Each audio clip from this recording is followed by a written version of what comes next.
রুটির খোঁজে ভদ্রবাড়ি চলে এলাম, কিন্তু রুটির দেখা নাই।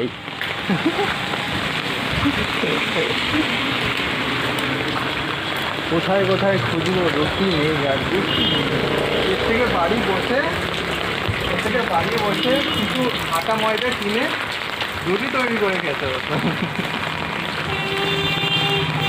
বেশ, পকোড়াতে যদি সাই দিয়ে দিতাম তাহলে মজা হতো। আর পকোড়া, আরে ভাই পকোড়া করে তার মধ্যে একটু ঝোল করে একটু বাজার থেকে রুটি কিনে নিয়ে আসে, তা স্বাদ ছিল। এর থেকে বাড়িতে বসে বর্ষাকালে পকোড়া খাওয়ার মজাই আলাদা। ভুল কাজ হয়ে গেল। বাড়িতে বসে পকোড়া খেতাম, আর কি চাই বাড়িতে বসে। এখন এই ঘুগনির জন্য রুটি খুঁজে মরছি আমরা। হাট হাট হাট, ভালো করে হাট।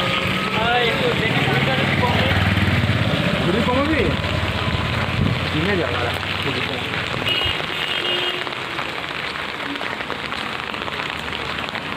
একটা জিনিসটা ভুল করেছে,